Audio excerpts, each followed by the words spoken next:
तो वहाँ पे मंच पड़ी थी, वहाँ पे कुर्सी पड़ी थी और कुर्सी पे जाके बैठ गए ये। तो एक बताओ था हेड कांस्टेबल आया बहादुर सिंह और एक का नाम विक्रम सिंह। दोनों हेड कांस्टेबल आए जिनकी हमारे पास वीडियो साक्षात है। दोनों ने आके इनको मतलब वो सफाई खींच के वो ले गए, मारपीट की। और फिर उनको इस तरीके से दलित करके उकसाया गया कि उन्होंने सुसाइड अटेम्प्ट कर लिया।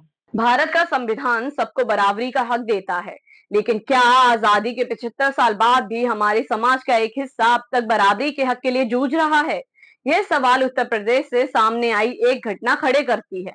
सोमवार 7 अक्टूबर की सुबह उत्तर प्रदेश के कासगंज जिले में एक दलित व्यक्ति ने फांसी लगाकर खुदकुशी कर ली। इसके पीछे वजह बहुत हैरान करने वाली सामने आई है। दरअसल यहाँ सालिमपुर बीवी गांव के 50 वर्षीय रमेश चंद्र ने 6 अक्टूबर को अपने गांव के ही पंचायत भवन में रामलीला देखने गए थे। परिजनों का आरोप है रामलीला देखने के दौरान वे कुर्सी पर सबसे आगे बैठ गए। उनका ऐसा करना रामलीला के आयोजकों को नागवार गुजरा और उन्होंने इसकी शिकायत पुलिस से कर दी, जिसके बाद पुलिस ने पिटाई कर रमेश को वहां से भगा दिया। इस मामले में आरोपी पुलिस कर्मियों के खिलाफ परिजनों ने विरोध प्रदर्शन कर सख्त से सख्त कार्रवाई की मांग की। रमेश की पत्नी रामरती ने कोतवाली में आरोपी पुलिस कर्मियों के खिलाफ तहरीर भी दर्ज कराई है, जिसमें लिखा गया है कि खाली कुर्सी पर एक दलित के बैठने की बात रामलीला के पदाधिकारी को अच्छी नहीं लगी। इसके बाद 112 नंबर की गाड़ी पर मौजूद कांस्टेबल बहादुर और विक्रम चौधरी ने कमेटी के इशारे पर रामलीला प्रांगण में भारी भीड़ के सामने उनके पति को पीटा और जाति सूचक गालियां दी। उनके गले में पड़े गमछे को पकड़कर खींचा और जमीन पर गिरा दिया।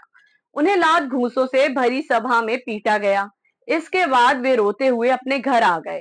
सभा में उनके रोने का भी मजाक बनाया गया। दिमागी पीड़ा के कारण उन्होंने फांसी लगाकर आत्महत्या कर ली। अपने 6 लोगों के परिवार में रमेश इकलौते कमाने वाले थे। वह खेती कर अपने परिवार का भरण पोषण करते थे। उनके 6 बच्चे हैं, 2 बेटे और 4 बेटियां। रमेश की 2 बेटियों की शादी हो चुकी है। परिवार की स्थिति बहुत अच्छी नहीं है। इस मामले पर कासगंज पुलिस की तरफ से कहा गया है कि रामलीला आयोजन समिति के सदस्यों द्वारा बताया गया था कि रमेश शराब के नशे में कार्यक्रम के दौरान मंच पर आकर बैठ गए हैं। आयोजकों और ग्रामीणों द्वारा वहां मौजूद पुलिस कर्मियों से कहकर उन्हें हटाया गया था।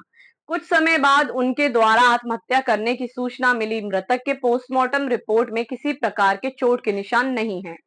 वहीं दोनों पुलिस कर्मियों को तत्काल प्रभाव से लाइन अटैच कर दिया गया है। पुलिस का कहना है कि उन्होंने रमेश के परिवार की तरफ से भी शिकायती प्रार्थना पत्र प्राप्त किया है और उसके आधार पर अग्रिम कार्यवाही की जाएगी।